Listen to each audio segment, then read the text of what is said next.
Aphorisme du temps présent ***** Gustave Le Béhoen. Aphorisme du temps présent Paris Ernest Flammarion, éditeur 26, RUE Racine 1913 3e mi-prix, 4 fr. Principale publication du Dr Gustave Le Béhoen aux recherches expérimentales La fumée du tabac. Deuxième édition augmentée de nouvelles recherches sur les divers alcaloïdes que la fumée du tabac contient. In huito. Épuisé. La vie. Traité de physiologie humaine. Un volume in huito, illustré de 300 gravures. Épuisé. Recherches expérimentales sur l'asphyxie. Compte rendu de l'Académie des sciences. Recherches anatomiques et mathématiques sur les lois des variations du volume du crâne. Épuisé. La méthode graphique et les appareils enregistreurs, contenant la description des nouveaux instruments de l'auteur. Un volume. In huito, avec 63 figures. Épuisé. Les levers photographiques. Exposé des méthodes des levers de cartes et de plans employés par l'auteur pendant ses voyages. 2 volumes. In 18. Gauthier Villard. L'équitation actuelle et ses principes. Recherches expérimentales. 4e édition. Un volume. In huito, avec un atlas de 200 photographies instantanées. Flammarion. Mémoire de physique. Lumière noire. Phosphorescence. Onde hertzienne. Dissociation de la matière. Énergie intraatomique, etc. L'évolution de la matière. Un volume. In 18, illustré de 62 figures photographiées au laboratoire de l'auteur. 24e édition. Flammarion, l'évolution des forces. Un volume. In 18, illustré de 40 figures. 13e édition. Flammarion. 2 au voyage, histoire, philosophie voyage au Mont Tatra, avec une carte et un panorama dressé par l'auteur. Publié par la Société géographique de Paris. Voyage au Népal. Publié par Le Tour du Monde. L'homme et les sociétés. Leurs origines et leur histoire. 2 volumes. In huito. Épuisé. Les premières civilisations de l'Orient. Grand in 4o, illustré de 430 gravures, 2 cartes et 9 photographies. Flammarion. La civilisation des Arabes. Grand in 4o, illustré de 366 gravures, 4 cartes et 11 planches en couleur, d'après les documents de l'auteur. Épuisé. Les civilisations de l'Inde. Grand in 4o, illustré de 352 photogravures et 2 cartes, d'après les photographies exécutées par l'auteur. 2e édition.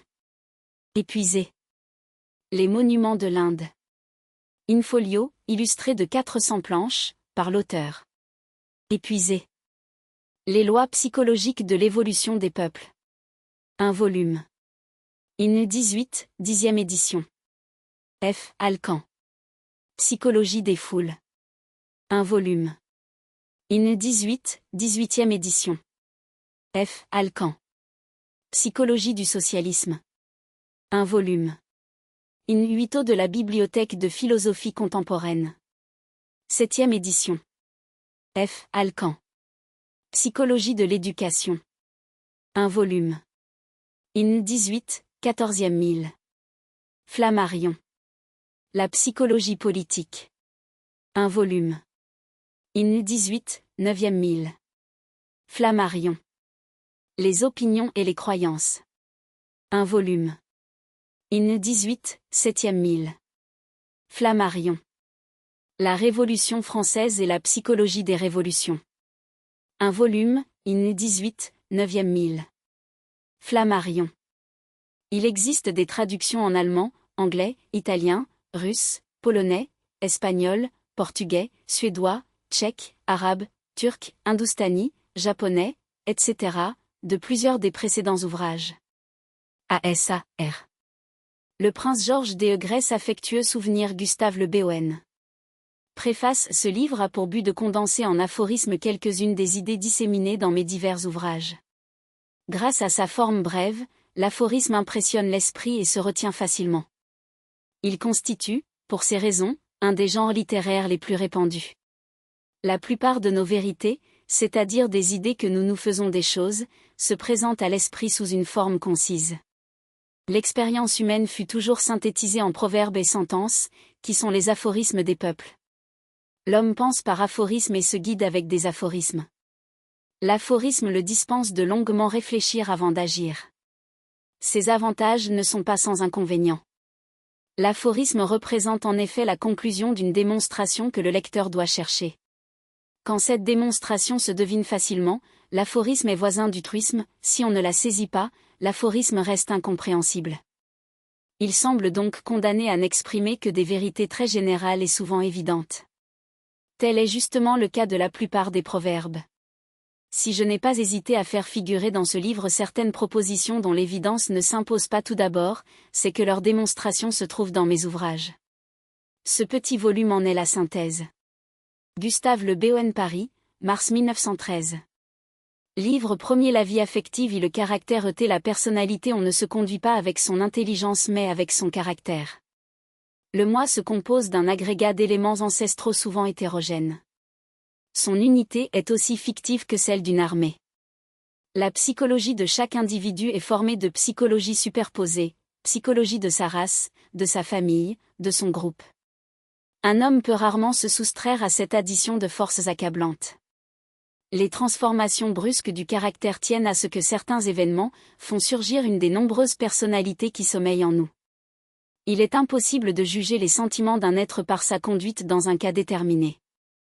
L'homme d'une circonstance n'est pas celui de toutes les circonstances. Pour connaître un homme, il faut l'étudier en temps de grande crise, notamment de révolution. Alors seulement se révèlent ses diverses possibilités de caractère. La constance du caractère représente surtout la constance du milieu. Les raisons attribuées par nous à nos actes constituent rarement leur vrai mobile. Elles servent surtout à justifier les impulsions sentimentales et mystiques qui nous ont fait agir. Les contradictions de la conduite tiennent souvent aux dissemblances de la volonté consciente et de la volonté inconsciente. L'intelligence et la volonté inconsciente, étant quelquefois supérieures à l'intelligence et à la volonté consciente, des hommes raisonnant fort mal peuvent agir très bien. Supposer chez les autres des sentiments identiques à ceux qui nous mènent, est se condamner à ne jamais les comprendre. Grâce aux suggestions de l'habitude, les hommes savent chaque jour ce qu'il faut dire, faire et penser. L'être irrésolu n'est pas guidé par ses véritables désirs, mais par ceux qu'il se suppose au moment où il est forcé d'agir. Quand on ne gêne pas par sa volonté, on nuit souvent par son inertie. Les héros populaires n'ont pas toujours le caractère qu'on leur attribue, mais ils finissent souvent par le prendre. Les œuvres importantes résultent plus rarement d'un grand effort, que d'une accumulation de petits efforts. Le proverbe, qui peut le plus peut le moins, n'est pas toujours exact. Les esprits supérieurs réussissent parfois mieux les choses difficiles que les choses faciles. La vanité est pour les imbéciles une puissante source de satisfaction. Elle leur permet de substituer aux qualités qu'ils n'acquerront jamais, la conviction de les avoir toujours possédées. Nul besoin d'être loué quand on est sûr de soi. Qui recherche la louange doute de sa propre valeur. Appartenir à une école, c'est perdre sa personnalité, ne pas appartenir à une école, c'est abdiquer toute possibilité de prestige. Les grandes pensées viennent de l'esprit et non du cœur comme on l'a soutenu, mais c'est du cœur qu'elles tirent leur force. Le caractère et l'intelligence étant rarement réunis, il faut se résigner à choisir ses amis pour leur caractère et ses relations pour leur intelligence. Chez les natures sensibles, l'âme est une mer changeante, sur laquelle la lumière des choses se reflète chaque jour avec des nuances différentes.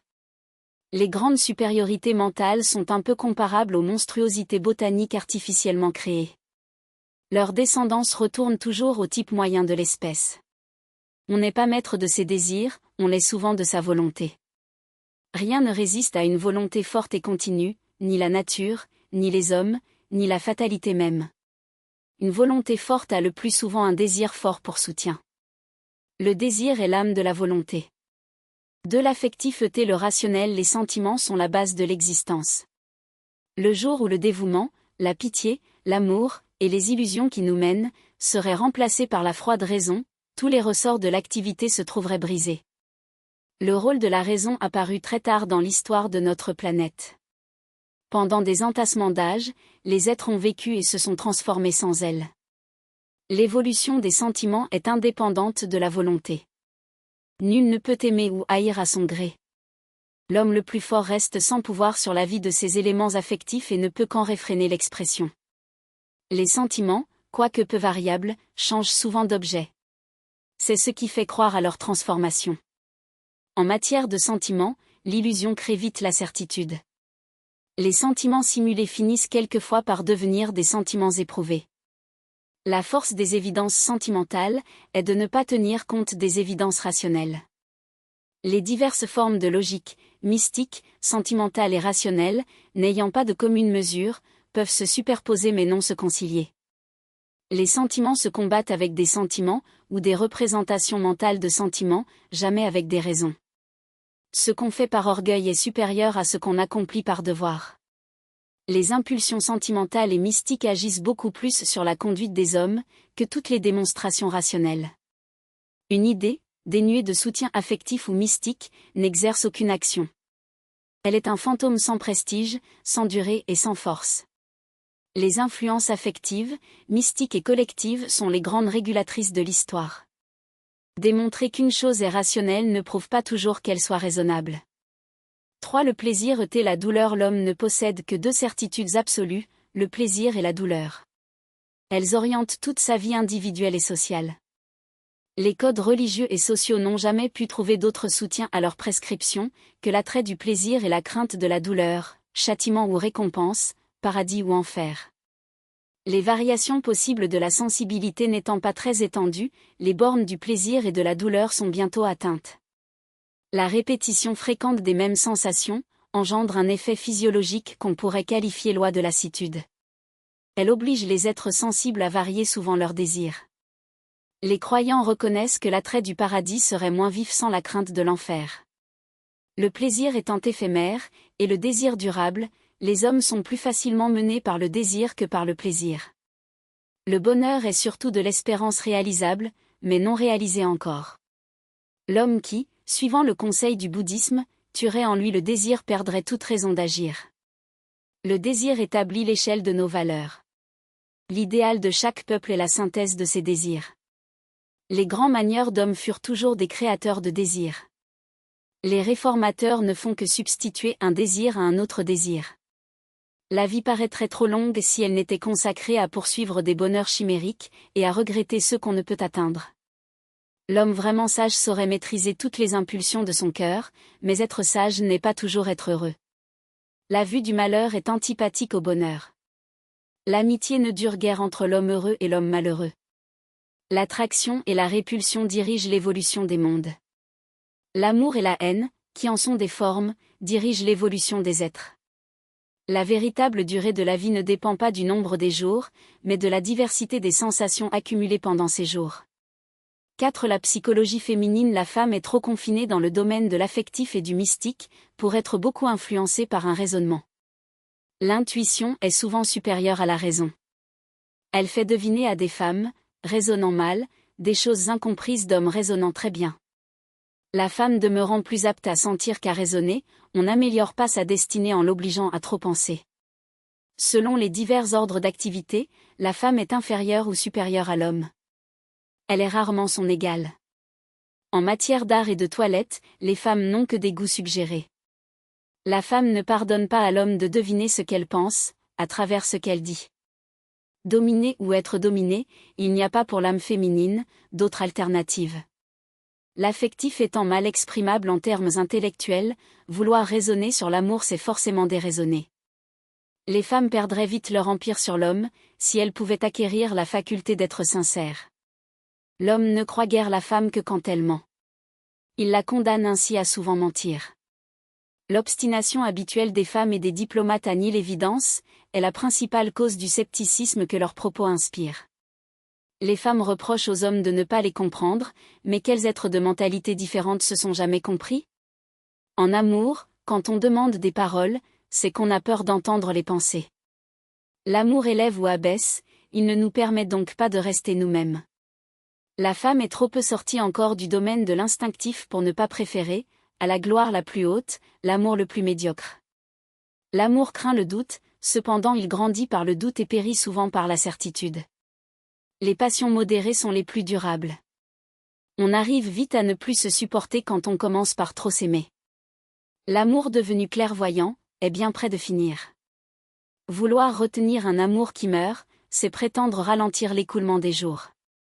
Les opinions. Nos opinions représentent souvent de petites croyances en voie de formation, et par conséquent non stabilisées encore. Une opinion peut avoir des origines affectives, mystiques ou rationnelles. L'origine rationnelle est la plus rare. Les opinions de la majorité des hommes ne se fondent pas sur des arguments, mais sur des haines, des sympathies ou des espérances. Le milieu crée nos opinions. Les passions et l'intérêt les transforment. La plupart des hommes sont incapables de se former une opinion personnelle, mais le groupe social auquel ils appartiennent leur en fournit de toutes faites. Peu d'êtres savent voir les choses comme elles sont. Les uns aperçoivent seulement ce qu'ils veulent voir, les autres ce qu'on leur fait voir.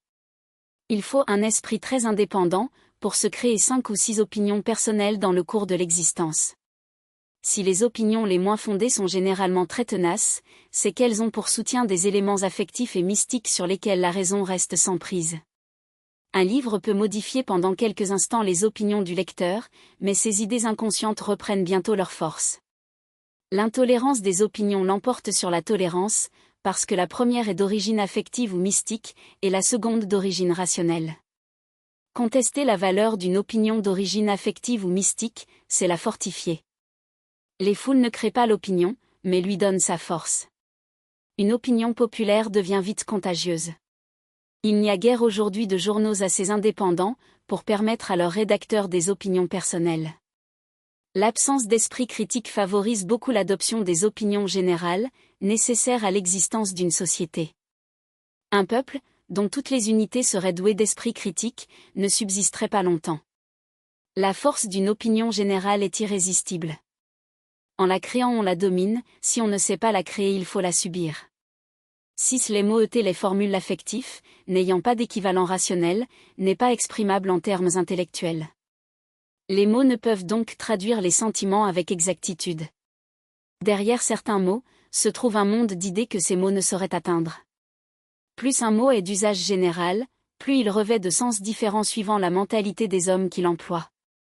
L'incompréhension qui domine les relations entre les êtres de race, de situations sociales et de sexes différents, est irréductible, parce que les mêmes mots éveillent chez eux des idées dissemblables. On peut donc dire qu'en réalité, ils ne parlent pas la même langue. Les mots qui représentent des idées abstraites, ne sont pas traduisibles avec exactitude dans une langue étrangère. D'un peuple à l'autre, les mêmes mots correspondent à des images mentales différentes. L'interprétation diverse de mêmes mots, par des êtres de mentalité dissemblable, a été une cause fréquente des luttes historiques. Dans l'art de gouverner figure la nécessité d'utiliser les mots possédant du prestige. Leur action est généralement plus efficace que celle des arguments rationnels. Le contenu mystique de certaines formules leur donne un pouvoir magique redoutable. Des milliers d'hommes se firent tuer pour des paroles qu'ils ne pouvaient comprendre, et d'ailleurs dépourvues de sens rationnel. En politique, les choses ont moins d'importance que leur nom. Déguisées sous des mots bien choisis, les théories les plus absurdes, suffit souvent à les faire accepter. Certains mots, certaines formules, sont de puissants évocateurs d'images, mais leur vie est éphémère. Ils s'usent et perdent alors la faculté d'émouvoir. Les mots fixés par l'écriture ne peuvent changer que lentement. Leur sens et les images qu'ils évoquent évoluent au contraire rapidement. Un langage ancien ne peut donc représenter que les idées d'autrefois. Chez beaucoup d'hommes, la parole précède la pensée. Ils savent seulement ce qu'ils pensent, après avoir entendu ce qu'ils disent. C'est la persuasion 1. La suggestion, la répétition et la contagion. Un traité complet de l'art de persuader pourrait ne contenir que 5 chapitres, affirmation, répétition, prestige, suggestion, contagion. Persuader n'est pas simplement convaincre, mais faire agir. Les raisonnements peuvent convaincre, mais ils ne font pas toujours agir. La suggestion, la répétition et la contagion pénétrant dans l'inconscient, tendent au contraire à se transformer en actes. La contagion mentale est le plus suragent de propagation des opinions et des croyances. Les convictions politiques ne se fondent guère autrement, on tâche ensuite de leur donner un aspect rationnel pour les justifier. Si les observations collectives sont presque toujours erronées, c'est qu'elles représentent souvent l'illusion d'un individu, transmise par voie de contagion. Dès que, par suggestion ou contagion, une opinion est fixée dans l'esprit, son absurdité n'apparaît plus, la raison ne peut l'atteindre, elle domine la volonté et la conduite. Suffisamment répétées, les théories les plus funestes finissent par s'incorporer dans l'inconscient et devenir mobiles d'action. Obtenir par suggestion vaut toujours mieux qu'obtenir par contrainte. L'art des grands meneurs est de créer chez ceux qu'ils entraînent des personnalités nouvelles. Pour acquérir une autorité momentanée, il suffit généralement de persuader qu'on la possède. On domine plus facilement les peuples en excitant leur passion qu'en s'occupant de leurs intérêts. Pour agir profondément sur les hommes, ce n'est pas leur âme consciente qu'il importe d'influencer, mais leur âme inconsciente. Qui sait dompter ou séduire, n'a pas besoin de discourir pour persuader. 2. Le prestige. À qui possède le prestige, la force est inutile. Le prestige peut remplacer la force, mais la force ne remplace pas le prestige. La force contraint à obéir, le prestige enlève jusqu'à l'idée de désobéir. Pas d'obéissance volontaire sans respect, pas de respect sans prestige. En remplissant l'âme d'étonnement et de respect, le prestige paralyse les facultés critiques et rend la suggestion facile. Une erreur, auréolée de prestige, exercera toujours plus d'action qu'une vérité sans prestige.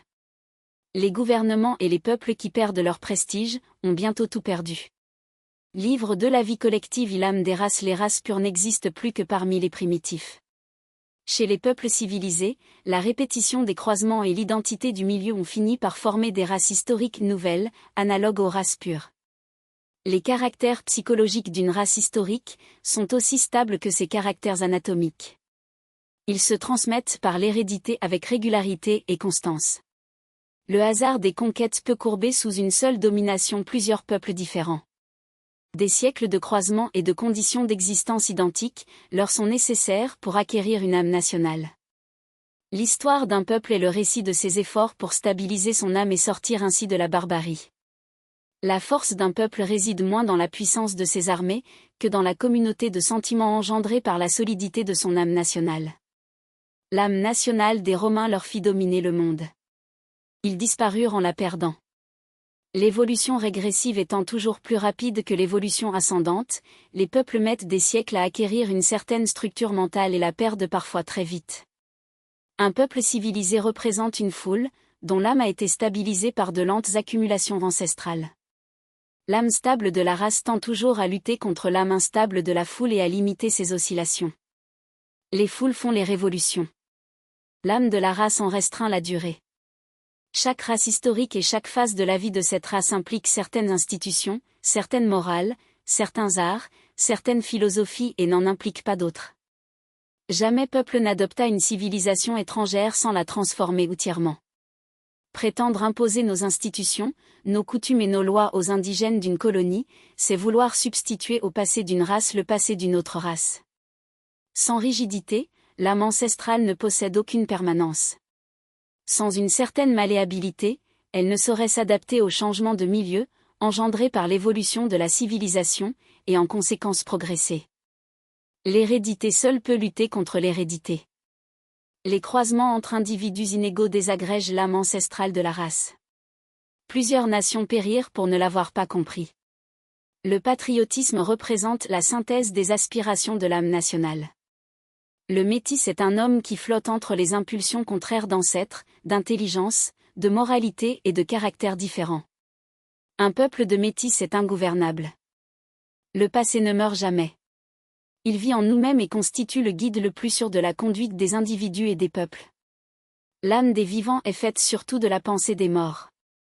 Les morts sont souvent terriblement tyranniques. Créer des idées qui influenceront les hommes, c'est mettre un peu de soi-même dans la vie de ses descendants. De l'âme des foules chez les hommes en foule se forme une âme collective, très différente de l'âme individuelle de chacun d'eux. L'âme des foules est dominée par une logique particulière inconsciente, la logique collective. L'homme faisant partie d'une multitude cesse d'être lui-même. Sa personnalité consciente s'évanouit dans l'âme inconsciente de la foule. Il perd tout esprit critique, toute aptitude à raisonner, et redevient un primitif. Il en a les héroïsmes, les enthousiasmes et les violences.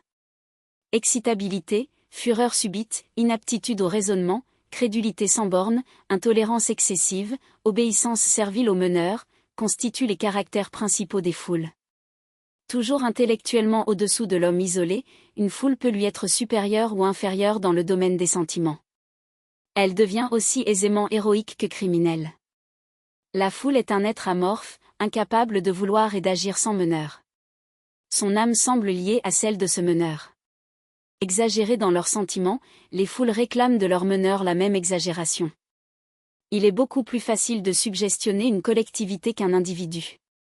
La notion de sa puissance et de son irresponsabilité donne à la foule une intolérance et un orgueil excessif.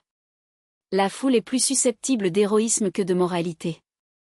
Il faut à la foule un fétiche, personnage, doctrine ou formule. L'extrême sensibilité des foules rend leurs sentiments très mobiles. Elles passent facilement de l'adoration à la haine. Le mysticisme, qui sature les foules, leur fait attribuer une puissance mystérieuse à la formule politique ou au héros qui les séduit. Confinée dans l'affectif et le mystique, la foule est incapable de voir ce qu'apercevrait clairement l'observateur isolé. Un témoignage collectif est donc le plus souvent erroné. La foule ne retient guère des événements que leur côté merveilleux. Les légendes sont plus durables que l'histoire. Les foules exigent avant tout des espérances. Privées du sens des possibilités et douées d'une crédulité infinie, elles acceptent les plus invraisemblables promesses. Dans les foules, les sentiments, les émotions et les croyances exercent un pouvoir contagieux, contre lequel aucun argument rationnel ne peut lutter. L'affirmation, la répétition, la contagion et le prestige constituent les seuls moyens efficaces de persuader les foules. Une idée n'est acceptée par les foules que concrétisée en formules brèves et violentes. L'altruisme est une vertu collective. L'intérêt personnel, s'y influe sur les individus, agit peu sur les multitudes. Toujours impressionnées par la force, les foules le sont rarement par la bonté. Les foules ne respectent que les forts. Le mépris du faible a toujours été leur loi. À la liberté, les foules ont généralement préféré l'égalité dans la servitude. Quand les freins sociaux, qui contiennent les instincts des multitudes, sont brisés, elles retombent très vite dans la barbarie ancestrale. Il est parfois utile à un politicien d'invoquer la sagesse, le bon sens et la modération des multitudes. Les croire doués de telles qualités rend incapables de gouverner. Céder une fois à la foule, c'est lui donner conscience de sa force et se condamner à lui céder toujours. Le poids du nombre tend chaque jour à se substituer au poids de l'intelligence. Mais si le nombre peut détruire l'intelligence, il est incapable de la remplacer. Les foules comprennent rarement quelque chose aux événements qu'elles accomplissent. Trois lames des assemblées. Les grandes assemblées possèdent les principales caractéristiques des foules: niveau intellectuel médiocre, excitabilité excessive, fureur subite, intolérance complète, obéissance servile au meneur. Une foule hétérogène formée d'individus différents, réunis au hasard, n'a qu'une âme transitoire. Une foule homogène, comité politique, groupement professionnel, congrégation, etc., possède une âme collective que la communauté des intérêts rend assez fixe. Bien que soumise aux règles de la psychologie collective, une assemblée politique n'agit pas toujours comme une foule, parce que les groupes rivaux dont elle se compose possèdent des intérêts contraires et ont chacun leur meneur. L'homme médiocre augmente sa valeur en faisant partie d'un groupe, l'homme supérieur la diminue. Certains meneurs violents et possédant du prestige parviennent quelquefois à transformer tous les groupes d'une réunion en une seule foule soumise à leur volonté. Les grandes assemblées révolutionnaires fournirent plusieurs exemples de ce phénomène. L'âme collective des assemblées les conduit souvent à des votes contraires aux volontés individuelles de leurs membres. L'histoire de la Révolution est incompréhensible sans la connaissance de cette loi. On ne peut agir sur les individus d'un groupe qu'en influençant d'abord les meneurs de ce groupe. Une minorité brutale et hardie conduira toujours une majorité craintive et irrésolue. La peur est un des plus grands mobiles d'action des assemblées politiques. C'est par excès de peur qu'elles manifestent quelquefois un peu de courage. 4. La veille des peuples. Les principes directeurs capables de guider un peuple n'ont pas besoin d'être nombreux, il suffit qu'ils soient stables et universellement respectés. La destinée d'un peuple dépend beaucoup plus de son caractère que de son intelligence. L'âme ancestrale d'un peuple domine toute son évolution. Les bouleversements politiques ne modifient que l'expression de cette âme. Garder les institutions du passé, mais les transformer insensiblement, est pour les peuples une grande force. Les Romains jadis, les Anglais de nos jours, sont à peu près les seuls ayant su réaliser cet idéal. Un peuple n'essaya jamais de rompre brusquement avec ses aïeux, sans bouleverser profondément le cours de son histoire. Le joug formidable des ancêtres écrase l'individu mais fortifie la société. Pour un peuple, ne pas avoir de passé, comme les États-Unis, par exemple, est à la fois une force et une faiblesse. Un peuple ne pourrait pas plus transmettre à un autre ses institutions, que lui léguer son âme. La conquête durable d'un peuple ne se fait pas avec des canons, mais par l'établissement, entre conquérants et conquis, d'une certaine communauté de sentiments, d'intérêts et de pensées. Un peuple n'est vraiment fort que si les classes qui le composent possèdent beaucoup d'intérêts communs. L'égoïsme individuel agit alors dans le même sens que l'égoïsme collectif. Les divergences politiques chez un peuple, dont l'âme nationale est solidement constituée, s'effacent vite devant de grands intérêts collectifs. Les nations latines se fatiguent plus rapidement de la liberté que de la servitude. Les peuples qui n'ont pas su acquérir une discipline interne, sont condamnés à subir une discipline externe. L'élite d'un peuple crée ses progrès, les individus moyens font sa force. Dans la vie d'un peuple, l'effort continu est seul efficace. L'effort intermittent peut créer des révolutions, il ne réalise pas de progrès durable. Un peuple dont la population augmente rapidement ne saurait rester pacifiste. Il finit par envahir les voisins dont la population demeure stationnaire. Les peuples restent toujours saturés de mysticisme. Les lois, les institutions et les gouvernements représentent pour eux des puissances magiques, capables de changer le cours des choses à leur gré. Chez les primitifs, l'homme n'étant pas dégagé des influences collectives, l'âme de l'individu diffère peu de celle de son groupe. Une civilisation avancée contient des résidus de toutes les étapes successivement franchies. L'homme des cavernes et les barbares du temps d'Attila y ont des représentants. Les barbares de l'avenir ne surgiront pas du dehors, mais de cette armée des inadaptés, que les civilisations en progressant laissent derrière elles. Si médiocre que soit un homme d'État, ses facultés de jugement et de prévision sont supérieures à celles d'une réunion de diplomates. Par leur groupement, ces derniers acquièrent la mentalité inférieure des foules. Le sort des peuples réglé par des congrès fut toujours misérable. La civilisation d'un peuple est le vêtement extérieur de son âme, l'expression visible des forces invisibles qui le mènent. Une civilisation utilise la science, mais ne s'édifie pas sur elle. Une foi forte rend un peuple invincible, tant qu'il ne rencontre pas devant lui une foi plus forte. En créant des freins sociaux puissants, les peuples sortent de la barbarie, en les brisant ils y retournent.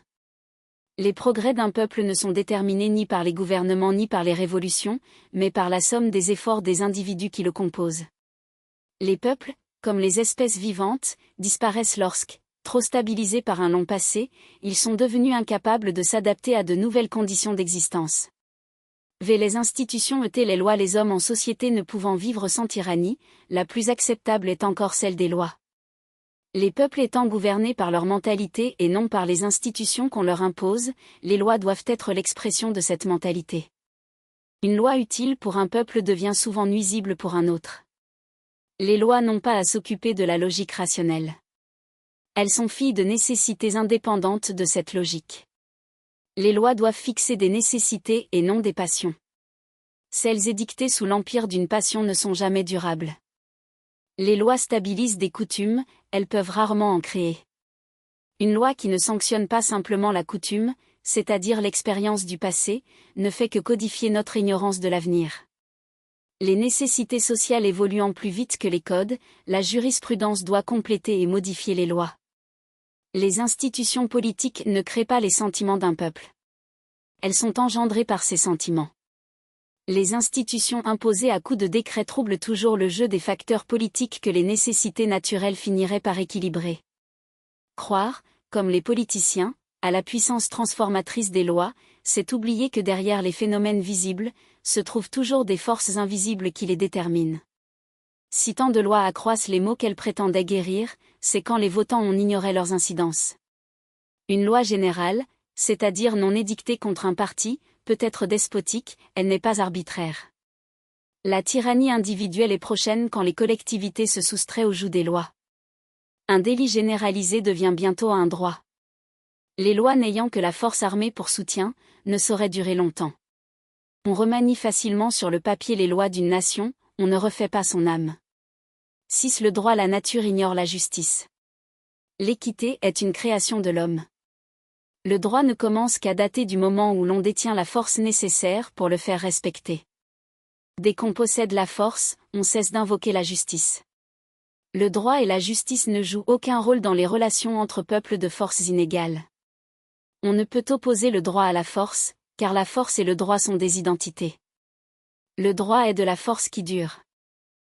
La morale. Les lois morales ne sont pas des entités fictives, mais d'impérieuses nécessités. La morale représente la synthèse des besoins sociaux d'une époque.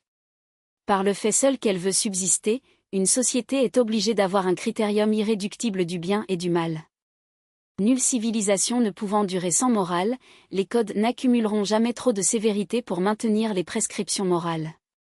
Formule des nécessités d'existence d'une société. À un moment donné, la morale évolue avec ses nécessités. En droit, comme en morale, certaines nécessités ne sont pas toujours des vérités, mais il est inutile de contester des nécessités. Toute morale qui, sous l'influence de l'hérédité, de l'éducation et des codes, n'est pas devenue inconsciente, et par conséquent instinctive, ne constitue pas une surmorale. Les règles morales n'ont de force que lorsqu'il n'y a plus de mérite à les observer. Une vertu pratiquée sans effort est une qualité, mais non une vertu. Vouloir, avec beaucoup de philosophes, fonder la morale sur la raison pure est une dangereuse illusion. Une morale, dépourvue de supports affectifs ou mystiques, reste sans durée et sans force. La morale ne s'apprend qu'en la pratiquant. Elle fait partie, comme les arts, de ces connaissances que ne sauraient enseigner les livres. Le milieu et l'exemple sont deux grands générateurs de la morale. Il faut quelquefois des siècles à un peuple pour acquérir une morale et peu d'années pour la perdre. La morale d'un peuple représente l'échelle de ses valeurs. Le minimum possible de morale est celui prescrit par les codes et maintenu par les gendarmes. Dès que ce minimum cesse d'être respecté, l'anarchie commence. Au-dessus de la morale indispensable, maintenue par les codes, existe une morale plus haute qui apprend à sacrifier l'intérêt individuel à l'intérêt collectif.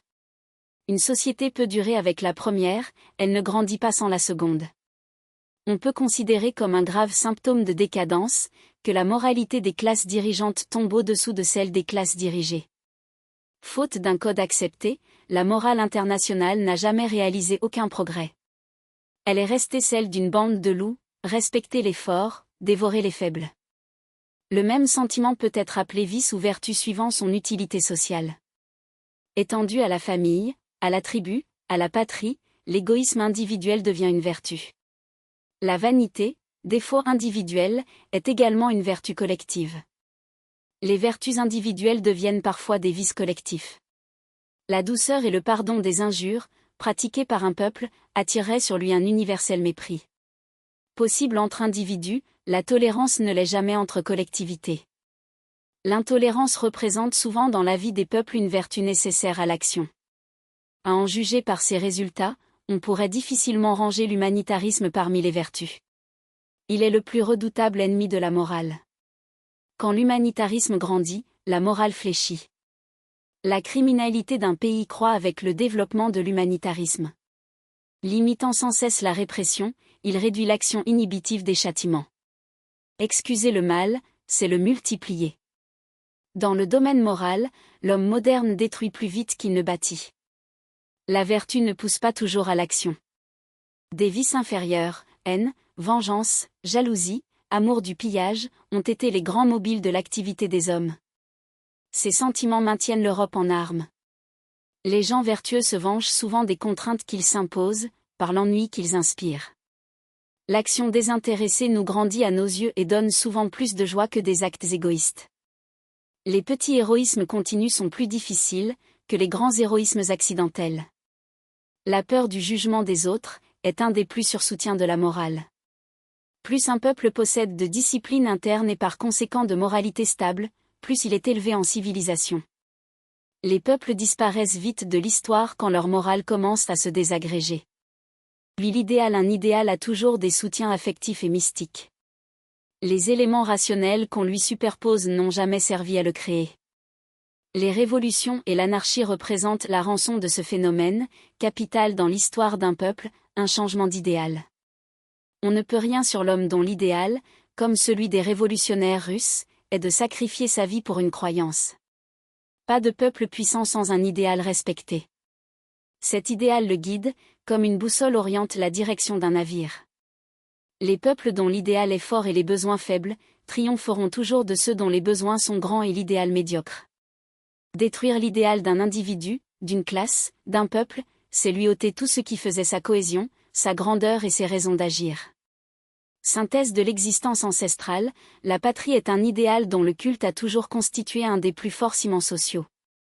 Consacrer de longs efforts à édifier un idéal, puis autant d'efforts pour le détruire, tel est le cycle de la vie d'un peuple.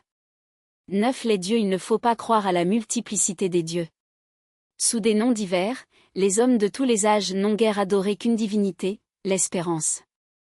L'attribution d'un pouvoir mystérieux à des forces supérieures, concrétisées sous forme d'idoles, de fétiches, de formules, constitue l'esprit mystique.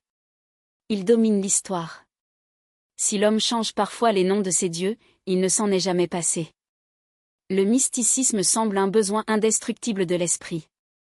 La logique mystique peut dominer la logique affective, au point d'annuler l'instinct de la conservation.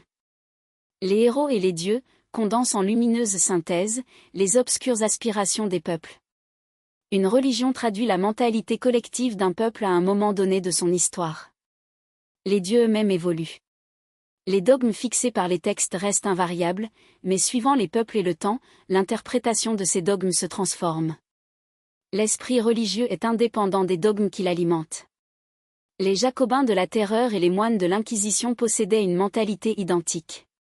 Incapable de vivre sans certitude, l'homme préférera toujours les croyances les moins défendables, aux négations les plus justifiées. Si l'athéisme se propageait, il deviendrait une religion aussi intolérante que les anciennes. L'intolérance de certains libres penseurs résulte fréquemment de la religiosité inconsciente dont l'atavisme a rempli leurs âmes. La libre pensée ne constitue souvent qu'une croyance, qui dispense de la fatigue de penser. Il est toujours imprudent de vouloir raisonner sa foi. En donnant aux hommes l'espoir d'une éternité heureuse, les religions ont été beaucoup plus utiles à l'humanité que toutes les philosophies réunies. Les religions constituent une force à utiliser, jamais à combattre. Si les croyances religieuses ont retardé la connaissance de quelques vérités scientifiques, il est douteux qu'aux phases inférieures de son évolution, l'homme eût beaucoup gagné à leur découverte. C'est surtout après avoir détruit ces dieux qu'on en découvre l'utilité. La raison crée le progrès, mais les bâtisseurs de croyances mènent l'histoire. Du fond de leurs tombeaux, de grands hallucinés comme Bouddha et Mahomet, courbent encore des millions d'hommes sous l'enchantement de leurs rêves. Les peuples survivent rarement à la mort de leurs dieux. La naissance des arts a toujours précédé celle de la philosophie et des sciences. Fils de besoins affectifs et mystiques, antérieurs à l'âge de la raison, ils peuvent fleurir aux époques de barbarie. Les arts, la musique surtout, sont le langage de l'affectif et du mystique, les mots, celui du rationnel. L'artiste est médiocre quand il raisonne au lieu de sentir. L'art dérivant des sentiments n'est accessible aux interprétations intellectuelles que dans ses éléments techniques. Comme la politique, l'art est guidé par quelques meneurs, suivis d'une foule de menés. Le beau, c'est ce qui nous plaît, et ce qui nous plaît se détermine moins par le goût personnel, que par la sensibilité de personnes influentes, dont la contagion mentale impose le jugement. Il n'y a pas de lois esthétiques invariables. Les monuments gothiques et les œuvres de certains peintres, très admirés aujourd'hui, furent méprisés pendant longtemps. À certaines époques semble se créer une véritable atmosphère de goût et de sentiment, qui s'impose aux esprits les plus indépendants. La contagion mentale est si puissante en art, qu'elle donne aux œuvres d'une époque un air de famille, permettant de reconnaître le moment de leur création. L'art subit tellement l'influence du milieu et de la race qu'il n'y a pas dans l'histoire, malgré certaines apparences contraires, de peuples ayant adopté les arts d'un autre sans les transformer. Une grande œuvre artistique est inconsciente.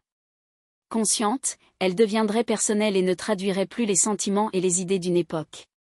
Évoquant des idées indécises, accompagnées de sensations fortes, la musique agit facilement sur les êtres d'intelligence faible mais de sensibilité vive. On a dit avec raison, qu'elle est l'art des femmes et des foules. L'homme, confiné par la nature dans l'éphémère, rêve d'éternité. En élevant des temples et des statues, il se donne l'illusion de créer des choses qu'on ne verra pas périr. Le véritable artiste crée, même en copiant.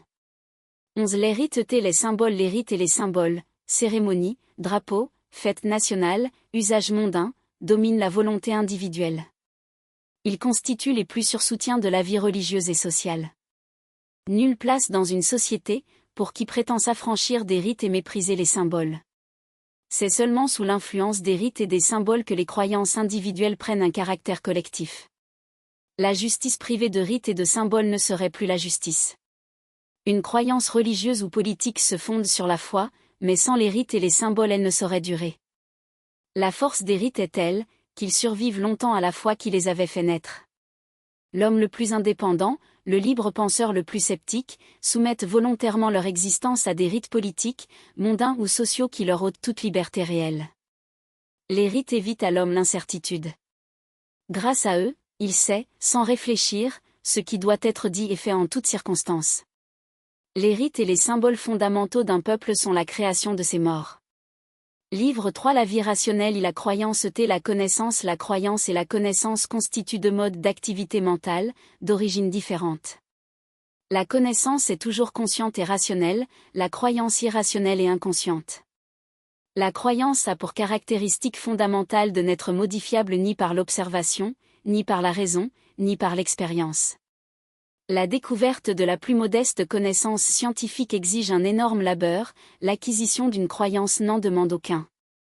La connaissance se répand par les livres, les croyances par les apôtres. La connaissance constitue le grand facteur des progrès matériels de la civilisation. Les croyances orientent les idées, les sentiments, et par conséquent la conduite. La connaissance établit des vérités, la croyance incarne nos désirs, c'est pourquoi l'homme préféra toujours la croyance à la connaissance. Les religions donnent aux illusions, nées de nos désirs, une apparence de réalité. La science seule crée des réalités indépendantes de ces désirs. Une croyance politique, religieuse ou sociale, est un acte de foi inconscient. Lorsque le raisonnement essaie de la justifier, elle est déjà formée. La grande force des croyances est de donner des espérances et des représentations mentales impliquant le bonheur. On ne citerait pas dans l'histoire une croyance politique ou religieuse réduite par réfutation rationnelle. La raison se brise toujours contre le mur de la croyance. Une croyance se subit et ne se discute pas. Quand on la discute, c'est que, fort ébranlée déjà, elle est près de disparaître. On rencontre difficilement un homme acceptant d'exposer sa vie pour une vérité rationnelle. On en trouve aisément 10 000 prêts à se faire tuer pour une croyance. Les hommes de chaque âge vivent sur un petit nombre de croyances politiques, religieuses et sociales, que le temps seul, ou l'acquisition d'une nouvelle croyance, peut transformer. Créer une croyance, c'est créer une nouvelle conscience, génératrice d'une nouvelle conduite. Le moindre changement dans les croyances d'un peuple modifie sa destinée. Lorsqu'une question soulève des opinions violemment contradictoires, on peut assurer qu'elle appartient au cycle de la croyance et non à celui de la connaissance. Dans les persécutions politiques antireligieuses, ce n'est pas la raison qui se dresse contre une croyance, mais deux croyances contraires qui se trouvent en lutte. Les divergences d'origine rationnelle se supportent facilement, les antagonismes de croyances ne se tolèrent pas. Les luttes religieuses ou politiques seront toujours violentes. L'intolérance est la compagne nécessaire des convictions fortes. Entre sectateurs de croyances voisines, elle est beaucoup plus accentuée qu'entre défenseurs de dogmes sans parenté. C'est surtout dans le domaine des croyances que l'esprit humain cherche des certitudes. L'hypothèse est une croyance souvent prise pour une connaissance. Les phénomènes qui se passent dans le champ de la croyance n'étant pas scientifiquement vérifiables, la crédulité du savant y peut égaler celle de l'ignorant. Les choses rationnellement contradictoires se concilient parfaitement dans l'esprit hypnotisé par une croyance. Une croyance n'étant ni rationnelle ni volontaire, aucune des absurdités qu'elle enseigne ne saurait nuire à sa propagation. Ne pas croire les choses possibles, c'est les rendre impossibles. Une des forces de la foi est d'ignorer l'impossible. Une croyance forte crée des volontés fortes, auxquelles ne résistent jamais les volontés faibles. L'homme eut toujours besoin de croyances pour orienter sa pensée et guider sa conduite. Ni la philosophie, ni la science n'ont pu jusqu'ici les remplacer. Les croyances ont fait surgir du néant des œuvres d'art, qu'aucune pensée rationnelle n'aurait pu en faire sortir. Malgré leur faible valeur rationnelle, les croyances mènent les peuples. Elles les empêchent d'être une poussière de barbares, sans cohésion et sans force. De l'instruction était l'éducation. L'éducation est l'art de faire passer le conscient dans l'inconscient. Bien éduqué, l'inconscient est notre esclave et travaille pour nous. Mal éduqué, il devient notre maître et agit contre nous. La valeur de l'homme ne se mesure pas, comme le croient les maîtres de notre université, au niveau de son instruction mais à celui de son caractère. La force du caractère, et non l'instruction, donne à l'homme une armature interne résistante. Privé de cette armature, il devient le jouet de toutes les circonstances. Une des plus graves erreurs latines est de croire au parallélisme de l'instruction, de la moralité et de l'intelligence. Instruire n'est pas éduquer. L'instruction enrichit la mémoire. L'éducation crée chez l'homme des réflexes utiles et lui apprend à dominer les réflexes nuisibles. Quelques années suffisent pour instruire un barbare. Il faut parfois des siècles pour l'éduquer. Développer chez l'homme la réflexion, le jugement, l'énergie, et le sang-froid, serait autrement nécessaire que de lui imposer l'insipide phraséologie, qui constitue l'enseignement scolaire. Confiner l'esprit dans l'artificiel et le rendre incapable d'observation, est le plus sûr résultat des méthodes ne montrant le monde qu'à travers les livres. La science élève ou abaisse, suivant le terrain mental qui la reçoit. La culture supérieure n'est utilisable que par des cerveaux supérieurs. Une trop haute instruction, imposée à des êtres de mentalité inférieure, fausse tout leur jugement. À demi rationalisés, ils perdent les qualités intuitives du primitif et deviennent des métis intellectuels. Les expériences, répétées sur des milliers d'indigènes des colonies, montrent combien une instruction mal adaptée abaisse l'intelligence, la moralité et le caractère. Rien de plus dangereux que les idées générales dégagées de leurs racines. Elles conduisent toujours au simplisme et à l'incompréhension. Il faut d'abord de grands efforts pour établir d'utiles habitudes dans l'inconscient, mais une fois fixées elles permettent de se guider sans effort. Canalisée par une bonne méthode, l'intelligence la plus faible arrive à progresser. Acquérir une méthode, c'est posséder l'art d'économiser le temps et, par suite, d'en prolonger la durée. Vouloir enseigner trop de choses empêche l'élève d'en apprendre aucune. Ce principe fondamental est entièrement méconnu de notre université. L'éducateur devrait savoir déterminer les aptitudes de chaque élève, qui peuvent être utilement développées. Quand le hasard seul détermine le choix des études et des carrières, le rendement de l'homme est médiocre. Une des grandes illusions de la démocratie est de s'imaginer que l'instruction égalise les hommes. Elle ne sert souvent qu'à les différencier davantage. Les concours mnémoniques créent des inégalités sociales plus profondes que celles de l'Ancien Régime, et souvent moins justifiées. Notre système d'éducation classique a fini par créer une aristocratie de la mémoire, n'ayant aucun rapport avec celle du jugement et de l'intelligence. L'instruction peut être mnémonique ou expérimentale. La première forme les beaux parleurs, la seconde les hommes d'action. Conservée presque exclusivement par les peuples latins, l'instruction mnémonique est une des grandes causes de leur faiblesse. Elle a pour résultat de confier les plus importantes fonctions sociales à des individualités souvent fort médiocres. Le choix d'un système d'éducation a plus d'importance pour un peuple que celui de son gouvernement. 3. Les élites. La force d'une nation ne se mesure pas au chiffre de sa population, mais à la valeur de ses élites. Créées par les élites, les civilisations ne progressent que par elles. Privé de ces élites, un pays tomberait bientôt dans la misère et l'anarchie. Le peuple est le grand réservoir d'énergie d'un pays, mais cette énergie n'est utilisable que canalisée par une élite. Les inventions de génie sont toujours personnelles. Elles s'épanouissent en devenant collectives. Des hommes d'élite réunis en groupe ne constituent plus une élite. Pour garder son niveau, l'esprit supérieur doit rester solitaire. Les aristocraties ont pris des formes diverses, naissance, talent ou fortune. Le monde ne s'en est jamais passé. L'aristocratie intellectuelle devrait paraître aussi peu équitable aux foules égalitaires que l'ancienne noblesse. La naissance seule en effet, confère les qualités intellectuelles, comme jadis elle conférait les privilèges. La lutte des aveugles multitudes contre les élites dont elles vivent est une des continuités de l'histoire. Le triomphe du nombre a marqué la fin de plusieurs civilisations. Les grandes civilisations n'ont pu prospérer, qu'en sachant dominer leurs éléments inférieurs. L'élite crée, la plèbe détruit. 4. Les conceptions philosophiques. La raison est beaucoup plus constructive qu'explicative. Elle a changé la face du monde mais n'a rien dit encore, des puissances secrètes qui font évoluer un brin d'herbe. La logique de l'univers diffère trop de notre logique pour que nous puissions espérer en pénétrer les secrets.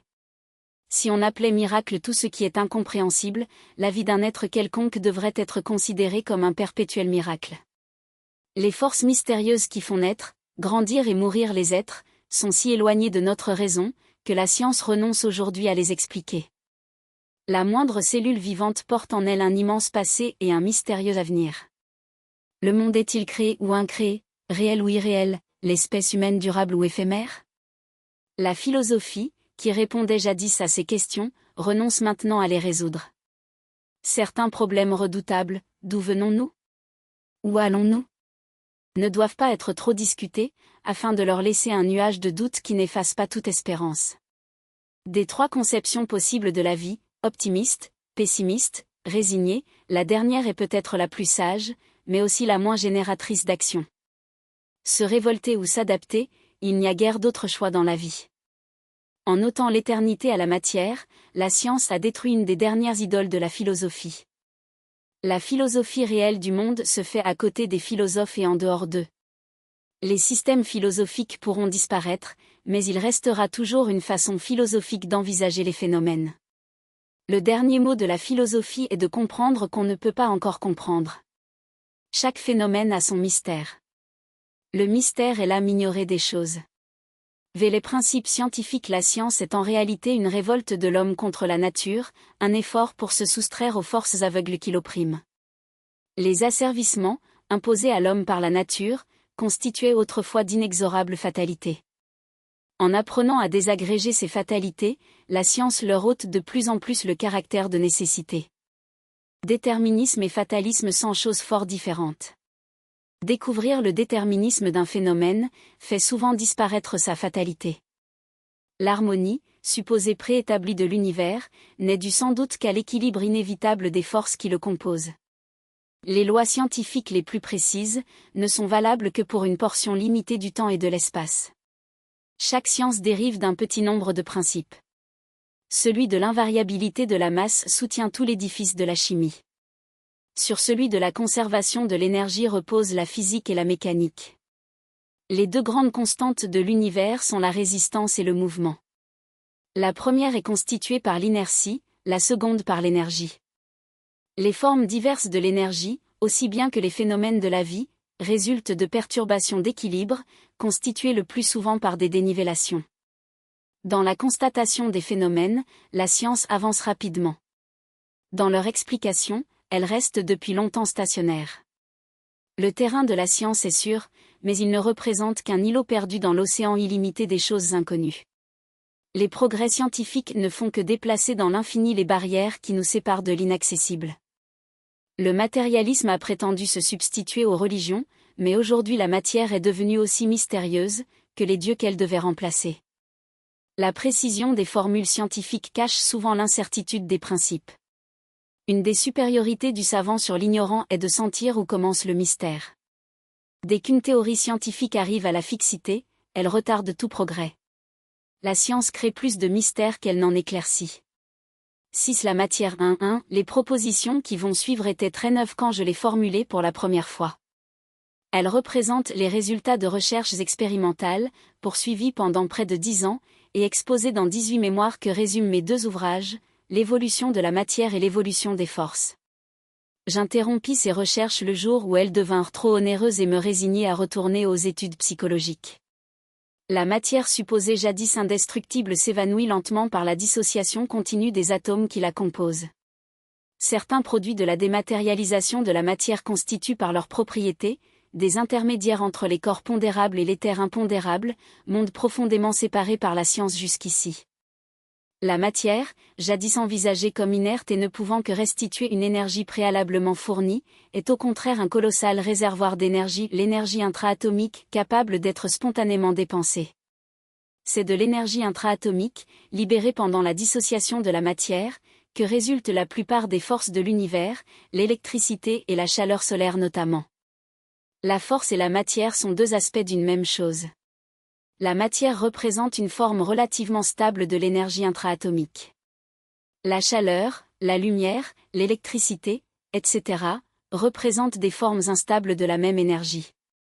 Dissocier les atomes, ou en d'autres termes dématérialiser la matière, c'est simplement transmuer la forme stable d'énergie nommée matière, en ses formes instables, connues sous les noms d'électricité, lumière, chaleur, etc. Les équilibres des forces colossales condensées dans les atomes leur donnent une stabilité très grande. Il suffit cependant de troubler ces équilibres, par un réactif approprié, pour que la désagrégation des atomes commence. C'est ainsi que certains rayons lumineux dissocient facilement les parties superficielles d'un corps quelconque. La lumière, l'électricité et la plupart des forces connues, résultant de la dématérialisation de la matière, un corps en rayonnant perd, par le fait seul de ce rayonnement, une partie de sa masse. S'il pouvait rayonner toute son énergie, il s'évanouirait entièrement dans l'éther. La matière se transmue en des formes diverses d'énergie, mais c'est uniquement sans doute à l'origine des choses, que l'énergie put se condenser sous forme de matière. La loi d'évolution, applicable aux êtres vivants, l'est également au corps simple. Les espèces chimiques, pas plus que les espèces vivantes, ne sont invariables. C'est la vérité était l'erreur. Le besoin de certitude a toujours été plus fort que le besoin de vérité. La valeur pratique d'une vérité se mesure au degré de croyance qu'elle inspire. Les apparences de certitude exercent sur les âmes autant d'action que les véritables certitudes. Parfois peu difficile sur le choix de ces vérités, l'homme supporte toujours mal qu'on les combatte. La logique affective et la logique mystique ne servent pas à découvrir des réalités mais à cacher celles qu'on redoute. Revêtir l'erreur d'une forme séduisante, suffit souvent pour la faire accepter comme vérité. Les vérités formulées mettent parfois longtemps à se transformer en vérités acceptées. C'est nuire à la découverte de la vérité que de l'apprécier, comme les pragmatistes, d'après son degré d'utilité.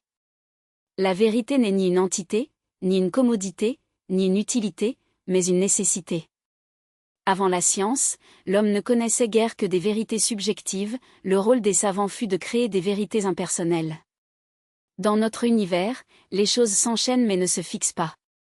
Il n'y a pas plus de vérité définitive pour l'homme, qu'il n'y a d'être définitif pour la nature.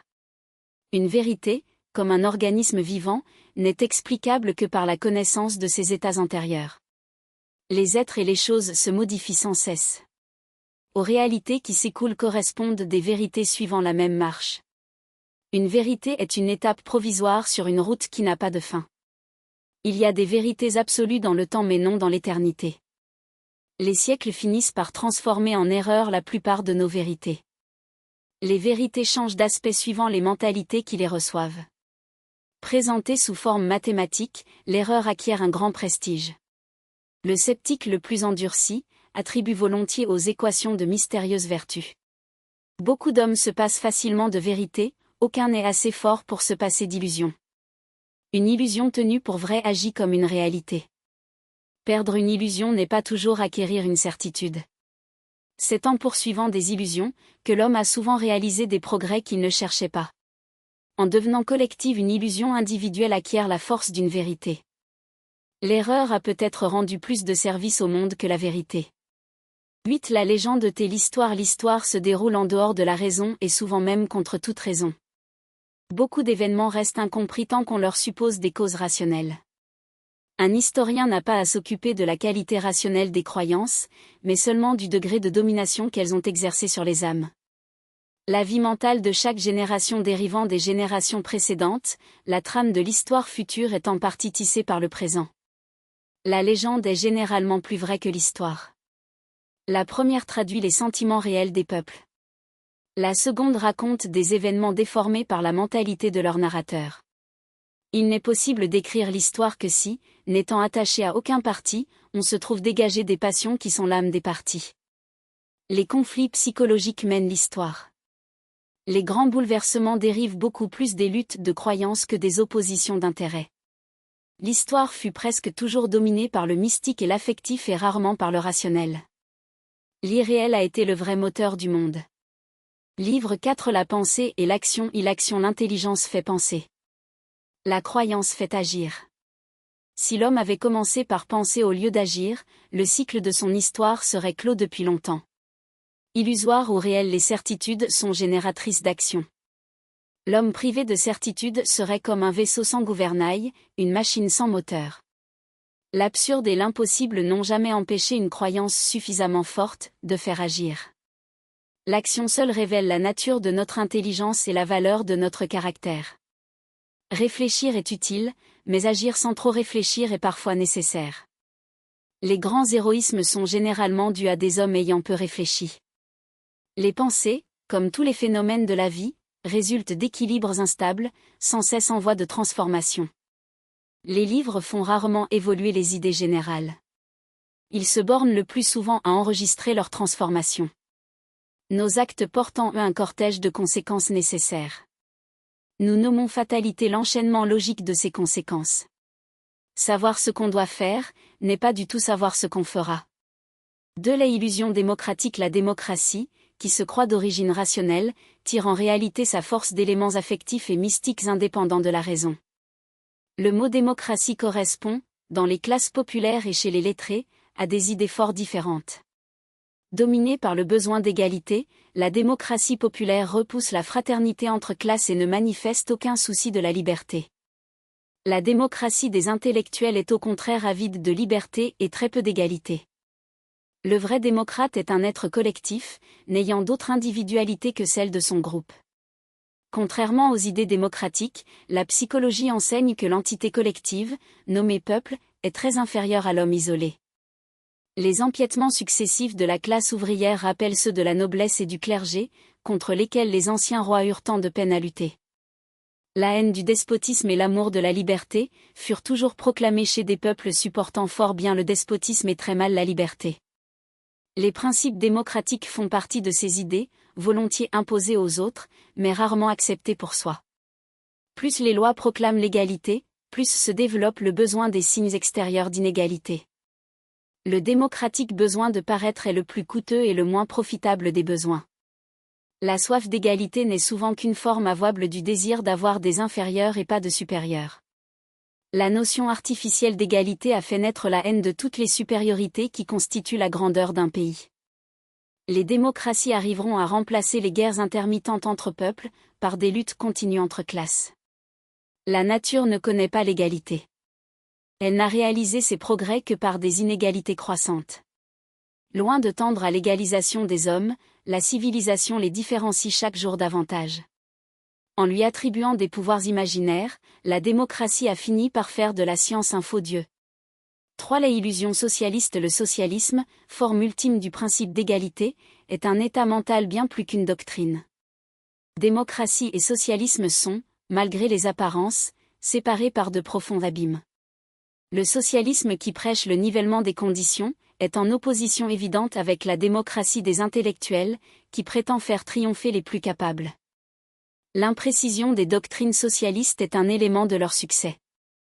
Il importe pour un dogme de ne se préciser qu'après avoir triomphé. Les progrès du socialisme tiennent surtout à ce qu'il est une forme de l'étatisme, idéal de tous les partis politiques en France. La dureté de certains capitalistes et la faiblesse de leur moralité créent beaucoup d'adeptes au socialisme.